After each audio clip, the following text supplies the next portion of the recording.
तो प्रसंग अब चल रहा था कि हम जब सतलोक से आए, हम धनी थे भक्ति के।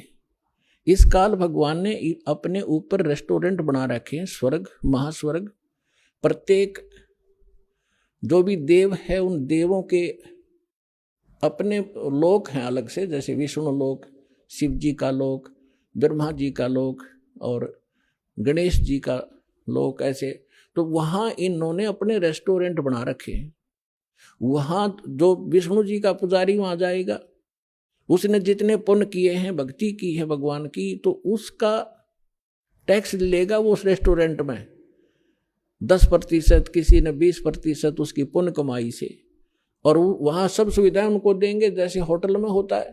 पैसे उसी के होंगे, खर्च पुण्य उसी के होंगे। उन पुण्यों से भी 10-20% वो ये देवता हम आपसे टैक्स लिया करते हैं।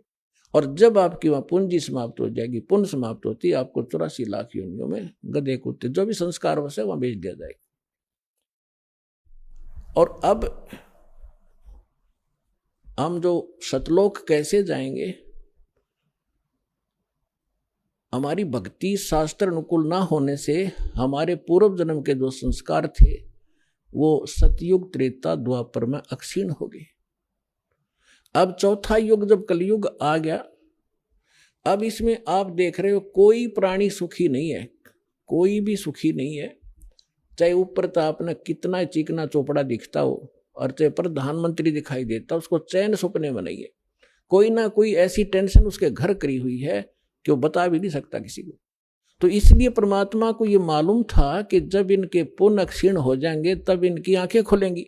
ये वो भक्ति भी करके छक लेंगे, उन संतों के पास भी भटक कर छक लेंगे जिनको ये संत मानते, और फिर भी ये ज्यों के त्यों रहेंगे।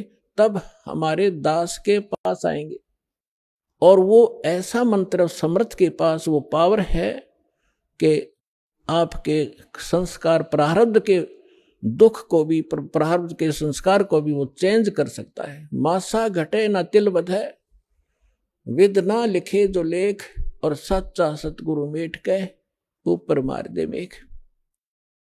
अब सतगुरु ना मिलने से भेड़ पूछ को पंडित पकड़े बादो नदी बिहंगा, गरीब दास वो भव जल डूबे जिनको नहीं साध सत्संगा। कबीर इस संसारे को समझाऊं के बारे, ये पूछ पकड़ के भेड़ की और उतरा चावे पारे। साधना तो नकली कर रहे हैं और इंतजार कर रहे हैं सुख होने की और मोक्ष की। कहते हैं सन से शोक सराय में सुतक दिन राती, और जीवित जग में जूती पड़े फिर जम तोड़े छाती।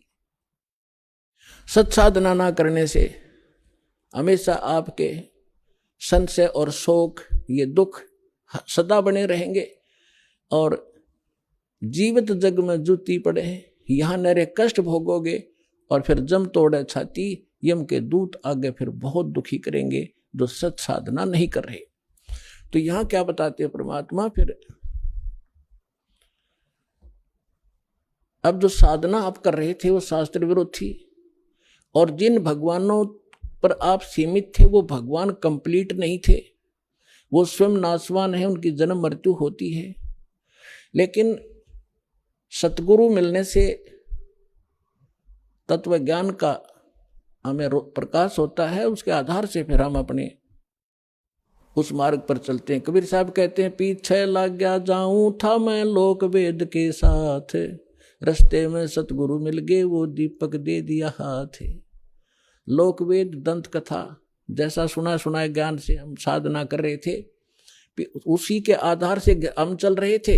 हम अपने ऊपर उदाहरण देकर हमें समझा रहे कि पीछे लग गया जाऊं था मैं लोक वेद के साथ, रस्ते में सतगुरु मिल गए और दीपक दे दिया हाथ। ये तत्व ज्ञान रूपी टॉर्च दे दी, लालटेन दे दी। अब इसकी रोशनी में हम गड्ढों में, बोझड़ों में, कांटों में नहीं जाएंगे। इसके प्रकाश से हम सुमार्ग पर चलकर मंजिल पर पहुंच जाएंगे। अब हम आप बताते हैं जो आज प्रसंग शुरू किया था कि हम यहाँ किस लिए जन्मे हैं, हमारा उद्देश्य क्या है, हम क्यों जन्म मर रहे हैं, हम अपने बच्चों के लिए अपनी संपत्ति के संग्रह करने के लिए सारा जीवन न्यौछावर कर देते हैं,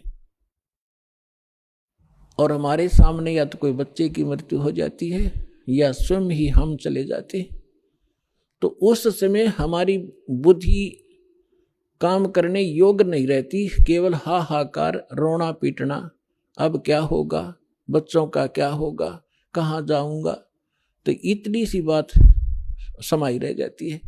तो यहाँ परमात्मा हमें याद दिलाते हैं कि अब आपको एक विकल्प दिया जा रहा है कि आप ये साधना करो जो शास्त्र अनुकूल है, और शास्त्र अनुकूल साधना इस दास के अतिरिक्त इस विश्व में नहीं है।